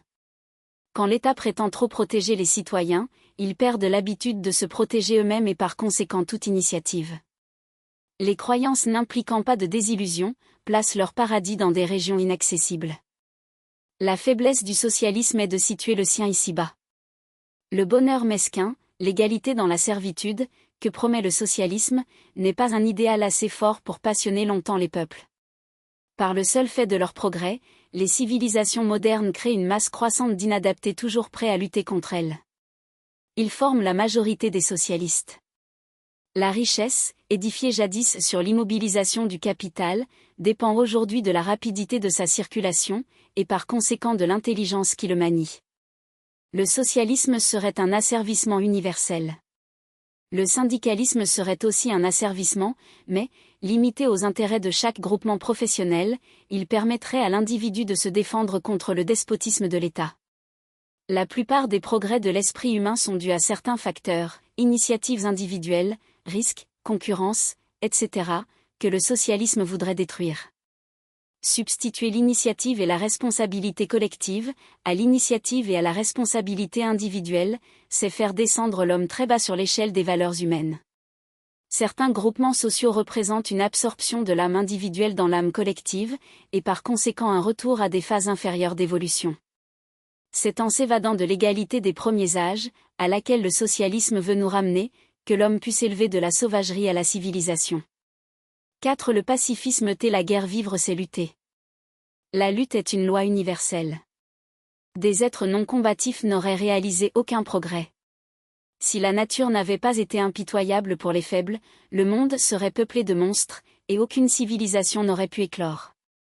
Les peuples possédant beaucoup de canons ont seuls le droit et le pouvoir d'être pacifistes. Une minutieuse préparation, une foi forte, une haine de l'ennemi très vive, seront toujours les grands éléments du succès des batailles. Reculer devant l'effort qu'on croit inutile, est renoncer d'avance à tout succès. Une armée, composée d'individus qui discutent, serait facilement vaincue par une armée de barbares, incapables de raisonnement, mais prêts à obéir sans discussion. Craindre d'être vaincu augmente les chances de l'être. Persuader une armée de sa supériorité, double son courage et ses chances de victoire. Le courage individuel est beaucoup plus rare que le courage collectif. Les amitiés entre individus peuvent n'avoir que la sympathie pour mobile. Les alliances entre collectivités ont uniquement des intérêts matériels pour base, et s'évanouissent quand ces intérêts disparaissent. Les intérêts économiques des peuples leur font souhaiter la paix, mais les divergences de sentiments et de croyances les poussent toujours à la guerre. Un peuple, vraiment pacifiste, disparaît très vite de l'histoire. Les révolutions, les seules révolutions durables sont celles de la pensée. Les révolutions scientifiques dérivent uniquement d'éléments rationnels, les révolutions politiques et religieuses d'éléments affectifs, mystiques et collectifs. Les révolutions scientifiques transforment beaucoup plus profondément la vie sociale que les révolutions politiques. Souvent rationnelle à ses débuts, une révolution politique ne se propage que par des influences affectives, collectives et mystiques étrangères à toute raison. Les révolutions, comme les guerres, représentent l'extériorisation de conflits entre forces psychologiques. Une révolution ne constitue pas toujours un phénomène qui finit suivi d'un autre qui commence, mais un phénomène continu ayant accéléré son évolution. Un peuple trop conservateur est fatalement voué aux révolutions violentes. Incapable d'évoluer, il est obligé de se transformer brusquement. L'être vraiment malheureux est celui à qui on persuade que son état est misérable. Ainsi procèdent les meneurs pour faire les révolutions. Les meneurs des révolutions se croient toujours guidés par la raison. Ils obéissent en réalité à des forces affectives, mystiques et collectives qu'ils ne soupçonnent pas. La contagion mentale est le plus puissant facteur de propagation d'un mouvement révolutionnaire. La multitude est l'aboutissant d'une révolution, mais n'en constitue pas le point de départ. Idées, meneurs, armées et foules sont les éléments fondamentaux des révolutions. Toute révolution populaire qui réussit est un retour momentané à la barbarie. Elle constitue le triomphe de l'instinctif sur le rationnel, le rejet des contraintes sociales qui différencient le civilisé du barbare. Les révolutions ne sauraient détruire une structure mentale édifiée par un long passé. Elles ne changent guère que des façades. Les révolutions n'ont généralement pour résultat immédiat qu'un déplacement de servitude. Les grandes réformes sociales ne sont pas l'œuvre des révolutions. Elles s'opèrent, comme les bouleversements géologiques, par une lente accumulation de petites causes. La majorité des hommes demandent à être dirigés et non à se révolter. Rarement un peuple comprend quelque chose aux révolutions accomplies avec son concours. Quand un peuple finit par comprendre pourquoi il a subi une révolution, elle est généralement terminée depuis longtemps. Un monarque se renverse facilement, mais les principes qu'il représentait survivent à sa chute. La plupart des révolutions sont suivies de restaurations. Dès que l'armée d'un pays commence à se désagréger, une révolution est proche. La royauté périt en France, le jour où des troupes indisciplinées refusèrent de défendre leur roi. Chez certains hommes, l'esprit révolutionnaire est un état mental, indépendant de l'objet sur lequel il s'exerce. Aucune concession ne pourrait donc l'apaiser. Les révolutions qui commencent, résultent le plus souvent de croyances qui finissent. 6. Les gouvernements populaires. Ce qu'on appelle gouvernement populaire est, en réalité, une petite oligarchie de meneurs. La grande illusion des politiciens est de considérer le peuple comme une sorte de divinité infaillible, n'ayant pas à rendre compte de ses actes. Se guider d'après des opinions fausses, mais populaires, est une condition d'existence de tous les gouvernements démocratiques. La surenchère, l'humanitarisme et la peur furent toujours les grands facteurs de conduite des gouvernements démocratiques. Un gouvernement populaire est dominé par trop de passion pour rester équitable et tolérant. Il ne se maintient qu'en devenant de plus en plus despotique. Limité par la crainte des responsabilités, le despotisme individuel est moins oppressif qu'un despotisme collectif, toujours irresponsable. Une tyrannie individuelle se renverse aisément. Contre une tyrannie collective, les opprimés sont sans force. Ce qu'on déteste dans une tyrannie, n'est pas toujours la tyrannie elle-même, mais les individus qui l'exercent. Les tyrannies les plus dures sont facilement acceptées dès qu'elles deviennent anonymes. Pas de gouvernement populaire possible sans prépondérance de la mentalité jacobine. Esprit borné, passion forte, mysticisme intense, incapacité à raisonner juste, sont les principales composantes de l'âme jacobine. Le jacobin n'est pas un rationaliste, mais un croyant. Loin d'édifier sa croyance sur la raison, il tâche de mouler la raison sur sa croyance. Au point de vue politique, certains peuples se divisent en jacobins, qui ne comprennent rien aux influences du passé, et en conservateurs, qui n'aperçoivent pas les nécessités du présent. Une politique de groupe est toujours d'ordre inférieur. Les gouvernements populaires ne peuvent en avoir d'autres. Si les nécessités économiques ne réfrénaient pas les volontés passionnelles des gouvernements populaires, ils se détruiraient par leurs propres mains. La première phase d'évolution d'une démocratie triomphante est de détruire les anciennes aristocraties, la seconde d'en créer de nouvelles. Les crimes des rois sont peu de choses auprès des crimes des peuples. L'État moderne a hérité aux yeux des multitudes de la puissance mystique attribuée aux rois, lorsqu'ils incarnaient la volonté divine. Dans les gouvernements populaires, le fantôme de la peur joue un rôle prépondérant. La peur de l'armée, de l'Église, des ouvriers, des fonctionnaires, a dicté depuis 20 ans, la plupart de nos lois. Dans un gouvernement démocratique dont les ministres changent rapidement, le pouvoir réel appartient aux administrations. Chaque ministre croit les gouverner, il est en réalité gouverné par elles. Plus un gouvernement s'affaiblit, plus le pouvoir de la caste administrative grandit. Un peuple tombe vite dans l'anarchie, lorsque la souveraineté passe de la loi à la multitude. L'instabilité des gouvernements populaires limite seule leur tyrannie. Les partis en lutte se succédant rapidement au pouvoir, le despotisme de chacun est forcément éphémère. Quand les démocraties ne se transforment pas en dictature militaire, elles finissent par la plutocratie, forme très oppressive du despotisme. Le vrai régime politique d'un peuple n'est révélé, ni par sa constitution, ni par ses lois. Il se découvre seulement en recherchant l'étendue respective du rôle de l'État et des citoyens, dans les affaires publiques et privées. Les gouvernements démocratiques considèrent la fermeture des églises comme moins nuisible que celle des cabarets. Ils découvriront sûrement un jour, que la fermeture des églises est plus dangereuse. Un peuple qui réclame sans cesse l'égalité est bien près d'accepter la servitude. C'est la psychologie politique. Les problèmes politiques modernes peuvent se comparer à ceux du sphinx de la légende antique. Il faut les résoudre ou être dévorés. Sans la connaissance de la psychologie des races, des peuples, des individus et des foules, la politique ne saurait être comprise. Une société est un agrégat de forces contraires, qu'il faut maintenir en équilibre. Avec la rupture de cet équilibre, l'anarchie commence. Toute la politique se ramène à ces deux règles, savoir et prévoir. Un gouvernement n'est pas le créateur d'une époque, mais sa création. Atomes physiques, cellules vivantes, unités humaines, restent une vaine poussière, tant que des forces directrices ne canalisent pas leurs actions. La vraie puissance d'un gouvernement réside moins dans sa force, que dans la soumission volontaire de ceux qui lui obéissent. La tyrannie individuelle et la tyrannie collective sont les seules formes de gouvernement découvertes, depuis l'origine de l'histoire. La seconde fut toujours la plus dure. Les incidences des mesures politiques ne pouvant se prévoir, la manie des grandes réformes est fort dangereuse pour un peuple. Un événement politique ne germe pas spontanément. Il est l'épanouissement de toute une série de causes antérieures. Juger un événement inévitable, c'est en faire une fatalité. En politique comme dans la vie, le succès appartient généralement aux convaincus et rarement aux sceptiques. Dès qu'une classe n'est plus sûre de ses droits, noblesse autrefois, bourgeoisie de nos jours, elle les perd bientôt. Dans la vie politique, comme dans la vie individuelle, les préoccupations formulées sont beaucoup moins importantes que celles qui ne se formulent pas. Déplacer une tyrannie n'est pas créer une liberté.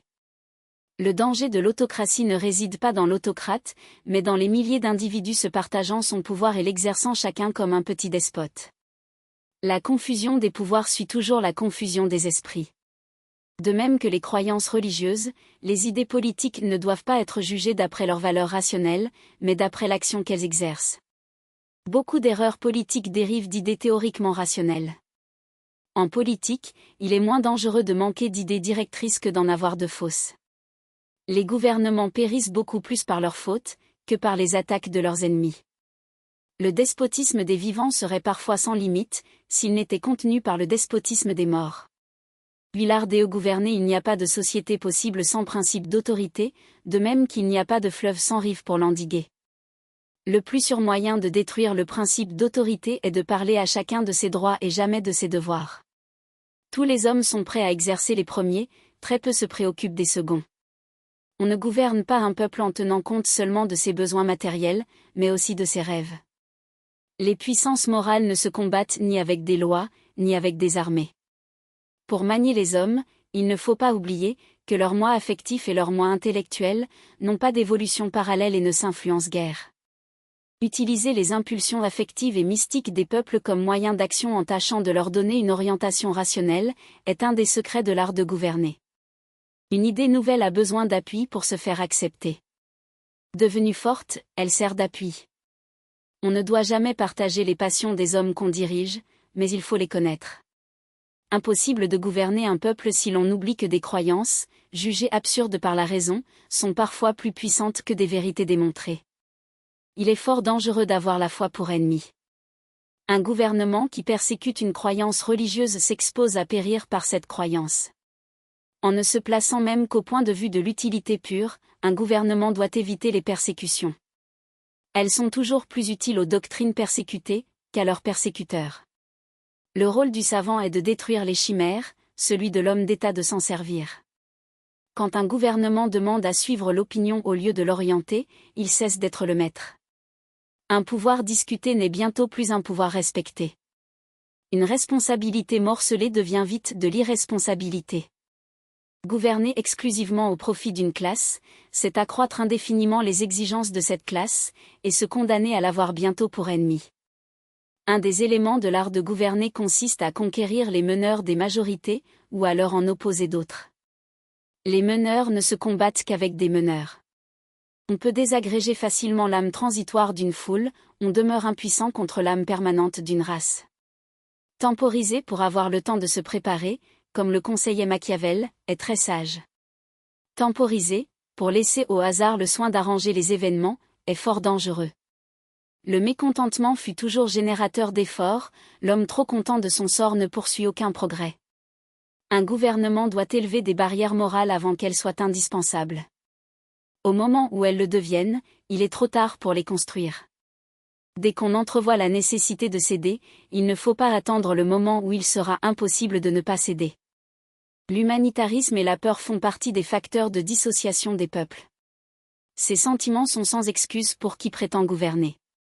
Céder toujours aux menaces et aux violences, c'est faire naître dans l'âme populaire l'idée qu'il suffit de menacer, et au besoin de saccager, pour être obéi. Les concessions n'empêchent pas les batailles devenues nécessaires. Elles les rendent plus coûteuses et plus dures. Une répression énergique momentanée est beaucoup plus efficace qu'une répression faible et continue. La terreur n'est un procédé psychologique utile, qu'à la condition de ne pas durer.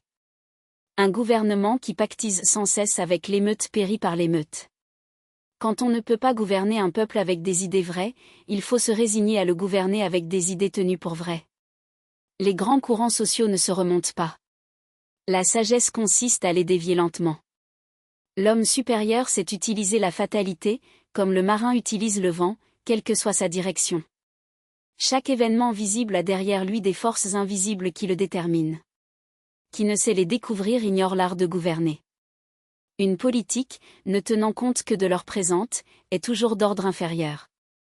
Le bon sens et le caractère sont souvent plus utiles que le génie à un homme d'État. Une société ne dure pas sans pensée fixe, l'individu ne progresse pas sans pensée mobile. L'avenir étant toujours chargé de passé, pour prévoir, c'est-à-dire voir en avant, il faut d'abord regarder en arrière. Prévoir est utile, prévenir l'est davantage.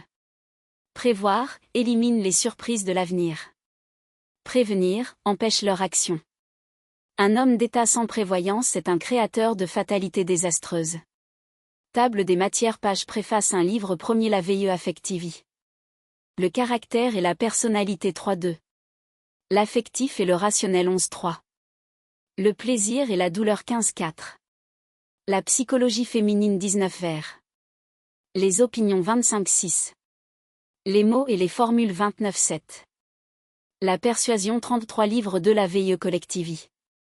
L'âme des races 41-2. L'âme des foules 47-3. L'âme des assemblées 55-4. La vie des peuples 59 vers. Les institutions et les lois 67-6. Le droit 71-7. La morale 73-8. L'idéal 81-9. Les dieux 85x. L'art 91-11.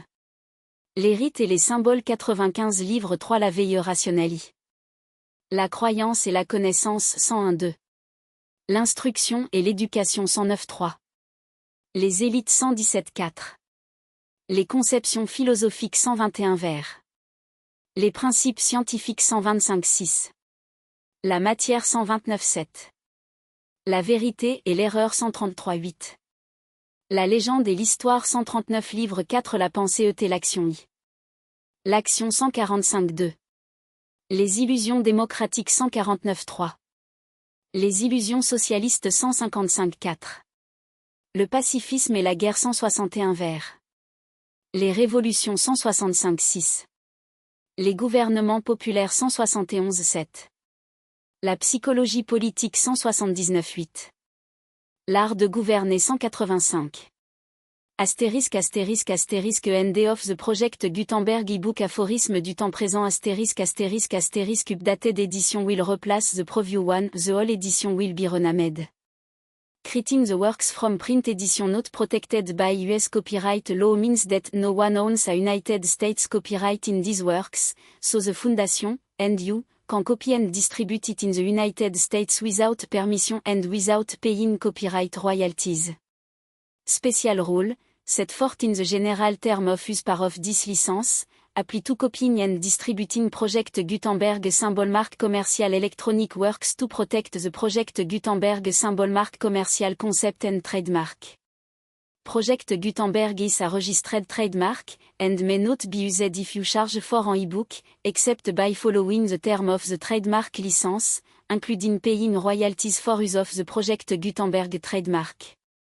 If you do not charge anything for copy of this ebook, complying with the trademark license is very easy. You may use this ebook for nearly any purpose such as creation of derivative works, report, performance and research. Project Gutenberg ebooks may be modified and printed and given away. You may do practically anything in the United States with ebooks not protected by US copyright law.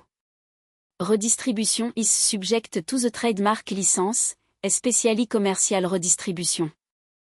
START, full license. The full Project Gutenberg license. Please read the before you distribute or use the work to protect the Project Gutenberg symbol mark commercial mission of promoting the free distribution of electronic works, by using or distributing this work, or any other work associated in any way with the phrase Project Gutenberg, you agree to comply with all the terms of the full Project Gutenberg symbol mark commercial license available with this file or online at www.gutenberg.org/licence. Section 1.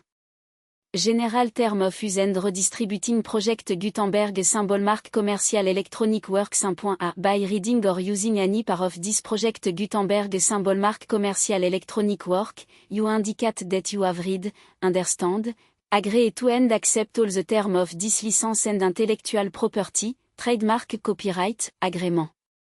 If you do not agree to abide by all the terms of this agreement, you must cease using and return or destroy all copy of Project Gutenberg symbol mark commercial electronic works in your possession. If you paid a fee for obtaining a copy of or access to a Project Gutenberg symbol mark commercial electronic work and you do not agree to be bound by the terms of this agreement, you may obtain a refund from the person or entity to whom you paid the fee as set forth in paragraph 1.e.8. 1.b. Project Gutenberg is a registered trademark. It may only be used on or associated in any way with an electronic work by people who agree to be bound by the term of disagreement. There are a few things that you can do with most Project Gutenberg symbol mark commercial electronic works even without complying with the full term of disagreement. See paragraph 1.c below. There are a lot of things you can do with Project Gutenberg symbol mark commercial electronic works if you follow the term of disagreement and help preserve free future access to Project Gutenberg symbol mark commercial electronic works. See paragraph 1.e below. 1.c. The Project Gutenberg Literary Archive Foundation, the Foundation or PGLAF, owns a compilation copyright in the collection of Project Gutenberg symbol mark commercial electronic works. Nearly all the individual works in the collection are in the public domain in the United States. If an individual work is unprotected by copyright law in the United States and you are located in the United States, we do not claim a right to prevent you from copying, distributing, performing, displaying or creating derivative works based on the work alone all reference to Project Gutenberg are removed. Of course, we hope that you will support the Project Gutenberg symbol mark commercial mission of promoting free access to electronic works by freely sharing Project Gutenberg symbol mark commercial works in compliance with the term of disagreement for keeping the Project Gutenberg symbol mark commercial name associated with the work. You can easily comply with the term of disagreement by keeping this work in the same format with ETS attached full Project Gutenberg symbol mark commercial license when you share it without charge with author.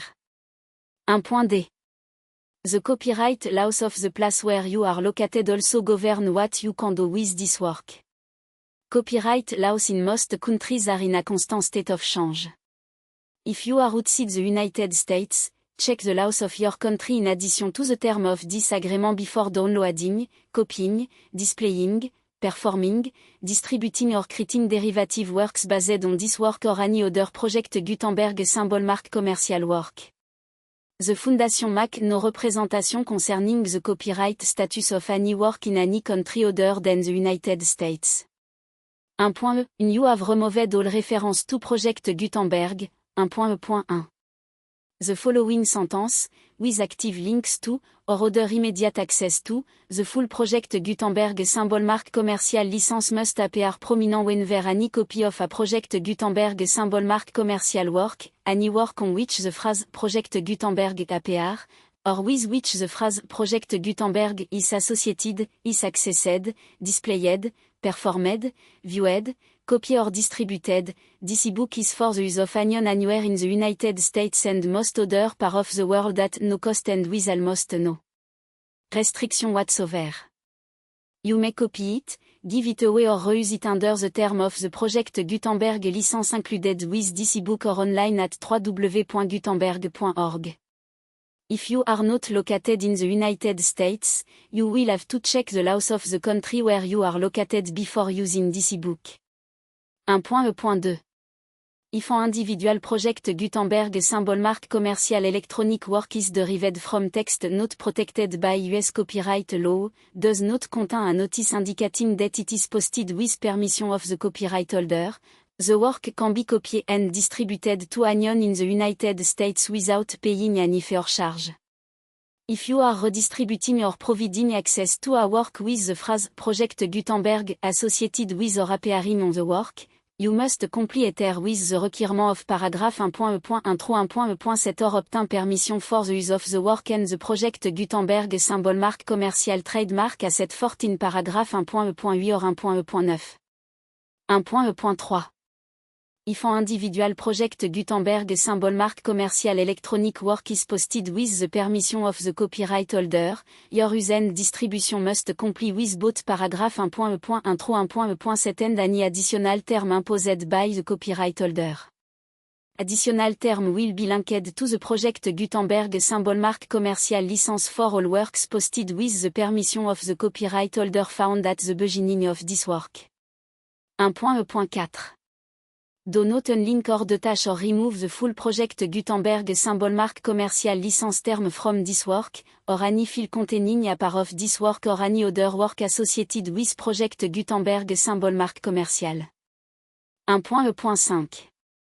Do not copy, display, perform, distribute or redistribute this electronic work, or any part of this electronic work, without prominent displaying the sentence set forth in paragraph 1.e.1 with active links or immediate access to the full term of the project Gutenberg symbol mark commercial license.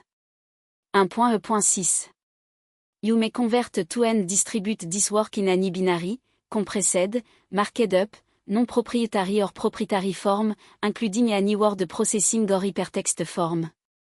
However, if you provide access to or distribute copy of a project Gutenberg symbol mark commercial work in a format other than plain vanilla ASCII or other format used in the official version posted on the official project Gutenberg symbol mark commercial website, www.gutenberg.org, you must, at no additional cost, fee or expense to the user, provide a copy, a means of exporting a copy, or a means of obtaining a copy upon request, of the work in ETS original, plain vanilla ASCII or other form.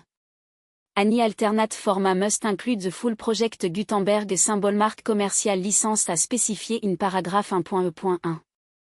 1.e.7 Do not charge a fee for access to, viewing, displaying, performing, copying or distributing any project Gutenberg symbol mark commercial works in you comply with paragraph 1.e.8 or 1.e.9. 1.e.8 You may charge a reasonable fee for copy of or providing access to or distributing project Gutenberg symbol mark commercial electronic works provided that you pay a royalty fee of 20% of the gross profit you derive from the use of project Gutenberg symbol mark commercial works calculated using the method you already use to calculate your applicable tax. The fee is owed to the owner of the project Gutenberg symbol mark commercial trademark, BUE has agreed to donate royalties under this paragraph to the project Gutenberg Literary Archive Foundation. Royalty payments must be paid within 60 days following each date on which you prepare, or are legally required to prepare, your periodic tax returns. Royalty payments should be clearly marked as such and sent to the project Gutenberg Literary Archive Foundation at the address specified in section 4, Information about donation to the project Gutenberg Literary Archive Foundation. You provide a full refund of any money paid by a user who notify you in writing, or by email, within 30 days of receipt dates and does not agree to the term of the full project Gutenberg symbol mark commercial license. You must require such a user to return or destroy all copy of the works possessed in a physical medium and discontinue all use of and all access to other copy of project Gutenberg symbol mark commercial works. You provide, in accordance with paragraph 1.f.3, a full refund of any money paid for a work or a replacement copy, if a defect in the electronic work is discovered and reported to you within 90 days of receipt of the work. You comply with all other terms of this agreement for free distribution of project Gutenberg symbol mark commercial works. 1.e.9 If you wish to charge a fee or distribute a project Gutenberg symbol mark commercial electronic work or group of works on different terms than are set forth in this agreement, you must obtain permission in writing from the project Gutenberg Literary Archive Foundation, the manager of the project Gutenberg symbol mark commercial trademark. Contact the Foundation as set forth in section 3 below.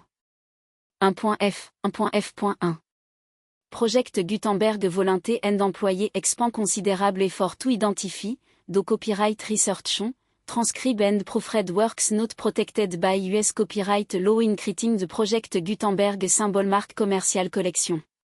Despite these efforts, project Gutenberg symbol mark commercial electronic works, and the medium on which they may be stored, may contain defects such as, but not limited to, incomplete, inaccurate or corrupt data, transcription error, a copyright or other intellectual property infringement, a defective or damaged disk or other medium, a computer virus, or computer code that damage or cannot be read by your equipment. 1.f.2 Limited warranty, disclaimer of damage, except for the right of replacement or refund described in paragraph 1.f.3, the project Gutenberg Literary Archive Foundation, the owner of the project Gutenberg symbol mark commercial trademark, and any other party distributing a project Gutenberg symbol mark commercial electronic work under this agreement, disclaim all liability to you for damage, cost and expense, including legal fee. You agree that you have no remedy for negligence, strict liability, breach of warranty or breach of contract except those provided in paragraph 1.f.3. You agree that the foundation, the trademark owner, and any distributor under this agreement will not be liable to you for actual, direct, indirect, consequential, punitive or incidental damage even if you give notice of the possibility of such damage. 1.f.3. Limited right of replacement or refund, if you discover a defect in this electronic work within 90 days of receiving it, you can receive a refund of the money, if any, you paid for it by sending a written explanation to the person you received the work from. If you received the work on a physical medium, you must return the medium with your written explanation. The person or entity that provided you with the defective work may elect to provide a replacement copy in lieu of a refund. If you received the work electronically, the person or entity providing it to you may choose to give you a second opportunity to receive the work electronically in lieu of a refund. If the second copy is also defective, you may demand a refund in writing without further opportunities to fix the problem. 1.f.4. Except for the limited right of replacement or refund set forth in paragraph 1.f.3, this work is provided to you, ASIS, with no other warranty of ANY, express or implié, including BNOT limited to warranty of merchantability or fitness for ANY purpose. 1.f.5. Some states do not allow disclaimer of certain implié warranty or the exclusion or limitation of certain type of damage. If any disclaimer or limitation set forth in this agreement violate the law of the state applicable to this agreement, the agreement shall be interpreted to make the maximum disclaimer or limitation permitted by the applicable state law. The invalidity or unenforceability of any provision of this agreement shall not void the remaining provision. 1.f.6. Indemnity, you agree to indemnify and hold the foundation, the trademark owner, any agent or employee of the foundation, any providing copy of Project Gutenberg symbol mark commercial electronic works in accordance with this agreement, and any volunté associated with the production, promotion and distribution of Project Gutenberg symbol mark commercial electronic works, armed from all liability, cost and expense, including legal fee, that arise directly or indirectly from any of the following which you do or cause to occur. A. Distribution of this or any Project Gutenberg symbol mark commercial work. B. Alteration, modification, or addition or deletion to any Project Gutenberg symbol mark commercial work. And C. Any defect you cause. Section 2. Information about the mission of Project Gutenberg symbol mark commercial. Project Gutenberg symbol mark commercial is synonymous with the free distribution of electronic works in format readable by the widest variety of computer including obsolete, old, middle-aged and new computer. It exists because of the effort of hundreds of volunteers and donation from people in all walks of life. Volunteer and financial support to provide volunteer with the assistance they need are critical to reaching Project Gutenberg symbol mark commercial as goal and ensuring that the Project Gutenberg symbol mark commercial collection will remain freely available for generations to come. In 2001, the Project Gutenberg Literary Archive Foundation was created to provide a secure and permanent future for Project Gutenberg symbol mark commercial and future generations. To learn more about the Project Gutenberg Literary Archive Foundation and how your effort and donation can help, see section 3 and 4 and the Foundation information page at www.gutenberg.org. Section 3. Information about the Project Gutenberg Literary Archive Foundation. The Project Gutenberg Literary Archive Foundation is a non-profit 501, c. 3. Educational corporation organized under the laws of the state of Mississippi and granted tax-exempt status by the Internal Revenue Service. The Foundation SEN or Federal Tax Identification Number is 64 à 6 221 541. Contribution to the Project Gutenberg Literary Archive Foundation are tax deductible to the full extent permitted by US federal laws and your state's laws. The Foundation's business office is located at 809 North 1500 West, Salt Lake City, UT 84116, 801 596, 1887. Email contact link send up to that contact information can be found at the Fundation's website and official page at www.gutenberg.org/contact section 4. Information about donation to the project Gutenberg Literary Archive Foundation Project Gutenberg symbol marque commercial dépend upon and cannot survive without widespread public support and donation to carry out its mission of increasing the number of public domain and licensed works that can be freely distributed in machine-readable form accessible by the widest array of equipment including mutated equipment. Many small donation, $1, $2, 5,000, are particularly important to maintaining tax-exempt status with the IRS. The Foundation is committed to complying with the laws regulating charity and charitable donation in all 50 states of the United States. Compliance requirements are not uniform and it takes a considerable effort, much paperwork and manif to meet and keep up with these requirements. We do not solicit donation in location where we have not received written confirmation of compliance. To send donation or determine the status of compliance for any particular state visit www.gutenberg.org/donate. While we cannot and do not solicit contribution from states where we have not made the solicitation requirement, we know of no prohibition against accepting unsolicited donation from donor in such states who approach us with offer to donate. International donations are gratefully accepted, but we cannot make any statement concerning tax treatment of donation received from outside the United States. US laws alone sont for small staff. Please check the Project Gutenberg web page for current donation methods and address. Donations are accepted in a number of other ways including check, online payments and credit card donation. To donate, please visit www.gutenberg.org/donate. Section 5. General information about Project Gutenberg symbol mark commercial electronic works. Professor Michael S. Hart was the originator of the Project Gutenberg symbol mark commercial concept of a library of electronic works that could be freely shared with anyone. For 40 years, he produced and distributed Project Gutenberg symbol mark commercial ebooks with only a loose network of volunteer support. Project Gutenberg symbol mark commercial ebooks are often created from several printed editions, all of which are confirmed and not protected by copyright in the US. Una copyright notice is included.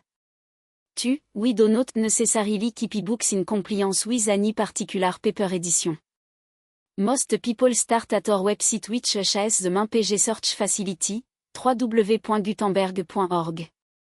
This website includes information about Project Gutenberg symbol mark commercial, including how to make donation to the Project Gutenberg Literary Archive Foundation, how to help produce our new ebooks, and how to subscribe to our email newsletter to hear about new ebooks.